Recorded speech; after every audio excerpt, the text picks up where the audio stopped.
ये सब मैं अगर सोचूं तो इसमें कुछ दूसरा इशारा है, दूसरा कोई संदेश मिल रहे हैं वॉशिंगटन से, जिसके बारे में हमारी सरकार को समझ के जवाब देना चाहिए। अगर ऐसे वो लोग करेंगे तो हम भी अमेरिकन एक्सपोर्ट्स पे 50% की टैरिफ हमारे तरफ से भी लगाना चाहिए। कोई भी किसी और देश में बैठ के हमको ऐसे धमकी दे सके, ये तो बिल्कुल मानना तैयार नहीं है। और मेरे ख्याल में हर भारतवासी कहेंगे कि इस विषय पे हम सब एक हैं। देखिए, असर तो पड़ेगा ही, क्योंकि 90 बिलियन डॉलर के हमारे ट्रेड है उनके साथ। और अगर आप सोचिए कि अभी हर चीज़ 50% ज़्यादा महंगा होगा, तो खरीदने वालों भी सोचेंगे कि भारतीय चीज़ों को क्यों खरीद ले। और आप देखिए कि हमारे जो कंपेटिटर्स हैं, जिस देशों से इस किस्म के चीज़ें अमेरिका को भेजा जा रहा है, जैसे कि वियतनाम, इंडोनेशिया, पाकिस्तान, बांग्लादेश भी, चाइना भी हमसे अगर कम है, तो आप सोच लीजिए कि नेचुरली उनके चीज़ों अगर कम महंगे हैं तो भारत की चीज़ बिक नहीं जाएगी अमेरिकन मार्केट में।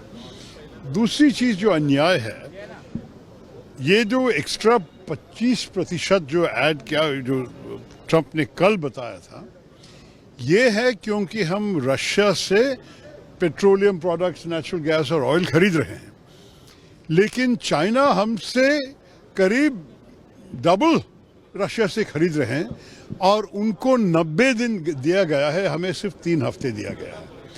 ये सब मैं अगर सोचूं तो इसमें कुछ दूसरा इशारा है, दूसरा कोई संदेश मिल रहे हैं वॉशिंगटन से, जिसके बारे में हमारी सरकार को समझ के जवाब देना चाहिए। अगर ऐसे वो लोग करेंगे तो हम भी अमेरिकन एक्सपोर्ट्स पे 50% की टैरिफ हमारे तरफ से भी लगाना चाहिए। ये नहीं है कि कोई भी किसी और देश में बैठ के हमको ऐसे धमकी दे सके, ये तो बिल्कुल मानना तैयार नहीं है। और मेरे ख्याल में हर भारतवासी कहेंगे कि इस विषय पे हम सब एक हैं। आपको महत्वपूर्ण बात कहा कि 50% भारत को भी रेसिप्रोकल टैरिफ लगाना चाहिए। रेसिप्रोकल तो उनका ही लफ्ज है, वो खुद कह रहे हैं कि रेसिप्रोकल है। हम जब उनके ऊपर नहीं दे रहे हैं, मेरे ख्याल में हमारे जो टैरिफ्स है जिसके खिलाफ ट्रंप साहब शिकायत कर रहा है, हमारे तो एवरेज टैरिफ्स अमेरिकन गुड्स पे 17% है। तो अगर आप सोचेंगे कि 17% के बदला वो लोग 50 कर रहे हैं, तो हम क्यों 17 पे रुके, हम भी 50 तक कर सकते हैं। मैं नहीं चाहता हूं कि हम अननेसेसरी झगड़े में जाए। ये तो एक बहुत अच्छा रिश्ता था, और मेरे ख्याल में स्ट्रेटेजिक पार्टनरशिप की बातें भी हुई हैं। क्वाड में हम एक साथ हैं, I2U2 में हम एक साथ हैं, बहुत सारे वर्किंग ग्रुप्स के भीतर AI पे, डिफेंस पे, कई विषय पे चर्चा अभी भी चल रही है।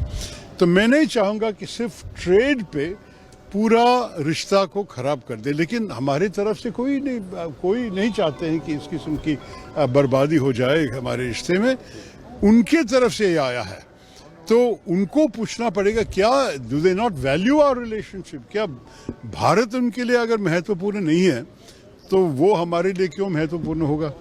तो ये भी मैं सोचा, हमारे देश के कितने भारतवासी भी अमेरिकन सिटीजन्स बन गए हैं, उनके भी एक जिम्मेदारी उनकी आवाज़ उठाना। वहाँ तो भी एक डेमोक्रेसी चल रही है कि बोलिए उनके इलेक्टेड प्रतिनिधि को, उनको सेनेटर्स, उनके कांग्रेसमैन को, कि जो सरकार कर रही है भारत के खिलाफ, ये ठीक नहीं है। निकी हेली जो इंडियन ओरिजिन की एक गवर्नर थी, निकी हेली ने भी स्पष्ट कहा है कि आप चाइना के खिलाफ करने के अलावा आप क्यों भारत के साथ के रिश्ता को खराब कर रहे हो। मेरे ख्याल में इसी संदेश सारे इन्फ्लुएंशियल भारतवासी देने चाहिए। ये है मेरे इंडिया को भी अपना टैरिफ बढ़ा देना चाहिए। क्या आप मानते हैं इंडिया को भी अपना टैरिफ बढ़ा देना चाहिए? अगर वो लोग इसको ये अगले 3 हफ्ते में बदला नहीं, और अगर 50% असलियत में हुआ, तो मेरे ख्याल में हम भी 50 उन पे लगाना चाहिए उसी वक्त, उधर तक नहीं। हम तो धमकी देने वाले देश नहीं है, लेकिन जो लोग हम पे किया तो रेसिप्रोकल हम भी करने जानते हैं।